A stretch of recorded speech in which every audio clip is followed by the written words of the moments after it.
सिंघम ने ऐसा कोई संगीन अपराध नहीं किया था, उसने कोई मर्डर नहीं किया जिस तरीके से उसको घसीट के लेके गए। अदनंग पोजीशन के अंदर वो था, जिस तरीके से उसने प्रॉपर कपड़े भी नहीं पहन रखे थे। कि उन्होंने कोई रोड जाम की है और मीडिया वालों पे इतने संगीन अपराध का दोष लगाना और ये तक कहना कि उन्होंने दंगे फसाद किए हैं, ये बहुत ही गलत है। अगर क्या कानून के अंदर अगर कोई पुलिस में है, उसको सोशल मीडिया पे अपना वो करने का अधिकार है?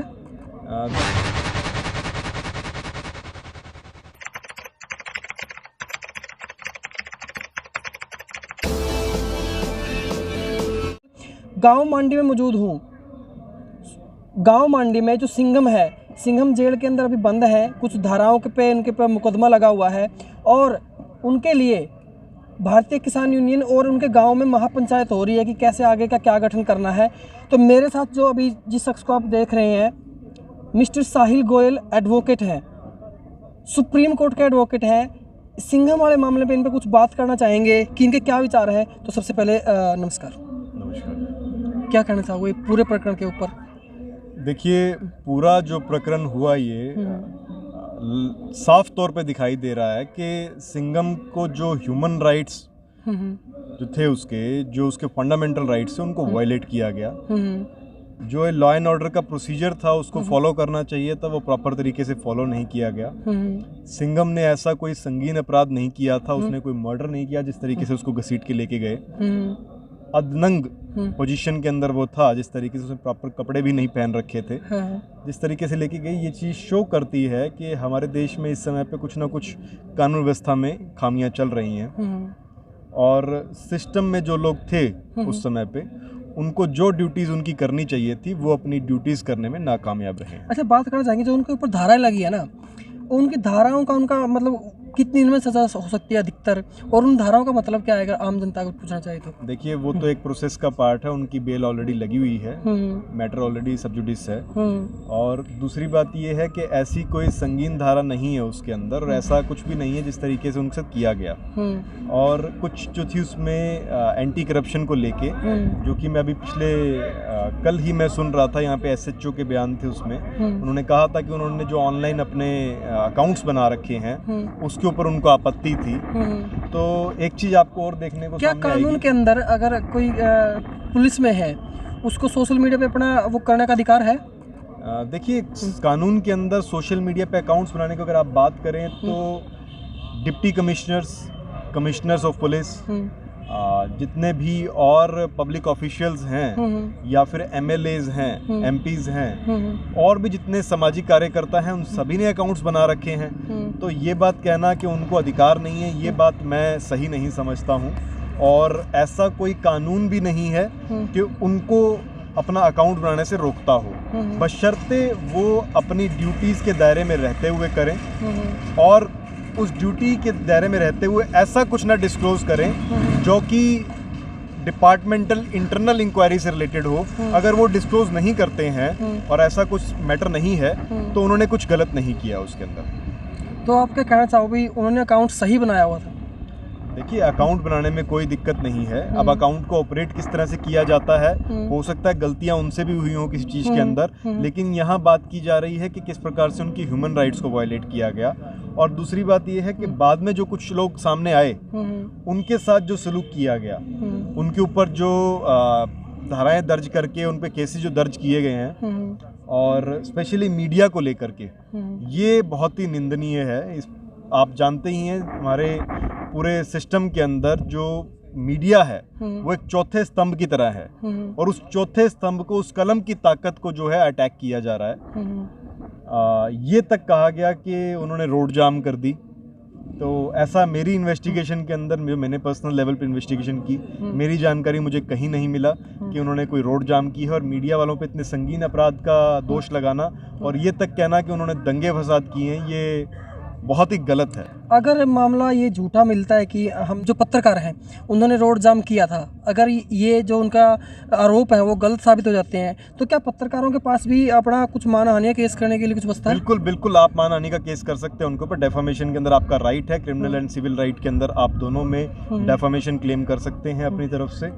और साथ साथ में अगर वो उल्टा कुछ करते हैं और सारी चीज़ पाई जाती है तो उन पर झूठी FIR दर्ज कराने का भी केस दर्ज होता है। ओके, तो जितने भी पत्रकार भाई देख रहे हैं इस वीडियो को, इस बात को थोड़ा ध्यान से सुने कि आपके पास भी उनकी झूठी FIR दर्ज करवाने का मामला आप उनके ऊपर दोबारा FIR कर सकते हो, ऐसा इनका कहना है। तो और मामले पे बहुत सारी बातें गहन से जानेंगे हम, बने रहना लास्ट में वीडियो तक। तो और इस मामले को आप एज आप वकील हो, एज ए एडवोकेट, आप इस मामले को और डीप तक कैसे देखते हो? देखिए, अभी आज जो हम आए हुए हैं वो एक पंचायती तौर पे आए हुए हैं और पूरी पंचायत का जो फैसला होगा उसके अकॉर्डिंग ही डिसीजन लिया जाएगा। जैसा पंचायत कहेगी वो हमारे सर आंखों पर है। क्रिमिनल एंड सिविल प्रोसेस जो है वो एक सेपरेट चीज़ है, वो साइड बाय साइड भी चल सकता है और उस पर रणनीति बनेगी, उसके अकॉर्डिंग ही डिसीजन लिया जाएगा। उससे पहले जब तक पंचायत पूरी नहीं होती मैं उसके ऊपर आपको कुछ डिस्क्लोज नहीं कर सकता हूँ कि क्या एक्शन लिया जाएगा।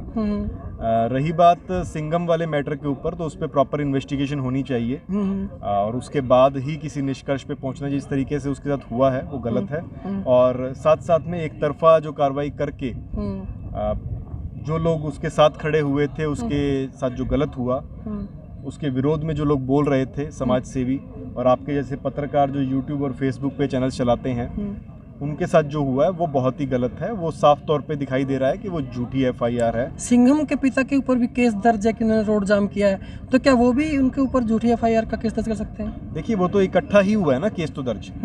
जो सिंघम के पिताजी के ऊपर है, उसके भाई के ऊपर है, जो अन्य पत्रकारों के ऊपर है, कुछ समाज सेवियों के ऊपर है, ये सब तो पूरा एक इकट्ठा ही केस है और उसमें दंगे फसाद का और पुलिस वाले को अपनी कार्रवाई से रोकने का, रोड को जाम करने का, पुलिस वाले को उसकी कार्रवाई में बाधा डालने का और साथ में पुलिस वाले के साथ क्रिमिनल फोर्स का इस्तेमाल करने का, इस प्रकार के संगीन अपराध जो हैं एक प्रकार के जो आप रिपोर्टर्स के ऊपर भी लगा दिए हैं, जो कि मेरी दृष्टि से बिल्कुल गलत है।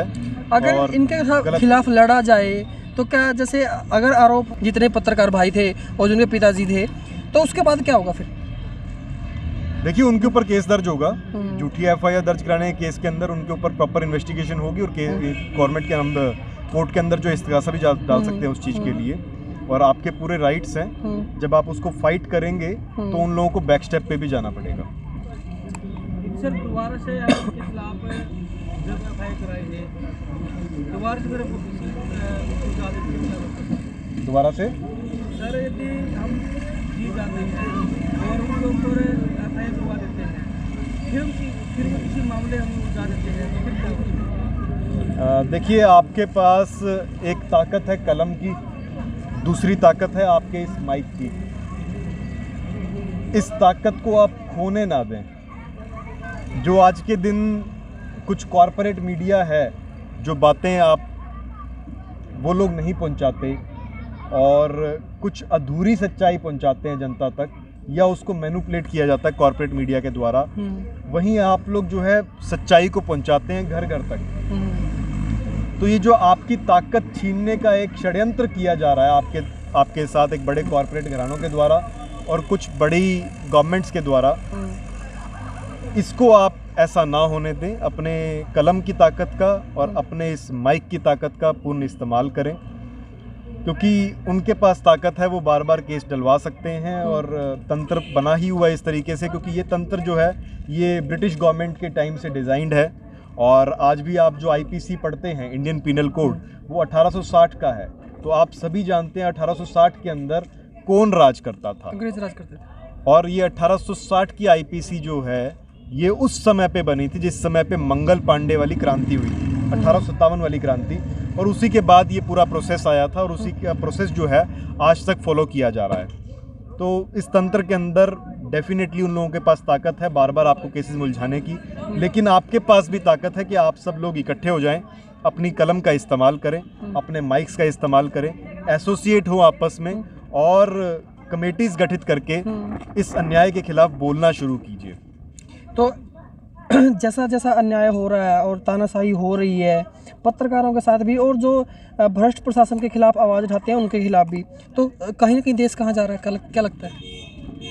देखिए, देश जितना मैं देख पा रहा हूँ, जिस तरीके से मीडिया को कंट्रोल किया जा रहा है, जिस तरीके से यूट्यूबर, फेसबुक और ट्विटर वाले न्यूज़ चैनल्स के ऊपर भी अटैक किया जा रहा है, एक प्रकार की यह घोषित इमरजेंसी की तरफ जा रहा है देश। और देश के अंदर जो है मतलब चाइना जैसा हाल होता जा रहा है, मतलब यहाँ पे सच बोलने तक को रोका जा रहा है। सरकार का हाथ हो सकता है इसके अंदर? देखिए, सरकार चाहे कोई भी हो, प्रशासन उससे बाहर तो होता नहीं है, तो सरकार का दखल है कि नहीं है ये तो बिल्कुल मतलब देखने वाली बात है, लेकिन उनके संरक्षण के बिना या उनकी शय के बिना ये सब होना संभव नहीं है। थैंक यू आपके विचार देने के लिए। नमस्कार। तो भाई साहब, देखा आपने कि कैसे कैसे सुप्रीम कोर्ट के वकील ने यहाँ पंचायत में आके अपने विचार दिए कि मामला जो सिंघम का मामला है वो कहाँ जा रहा है और आगे क्या गठन होना है। यहाँ पे महापंचायत हो रही है, जैसा भी फैसला आएगा आपको बता दिया जाएगा। तब तक के लिए धन्यवाद। राम राम, जय हिंद, जय भारत।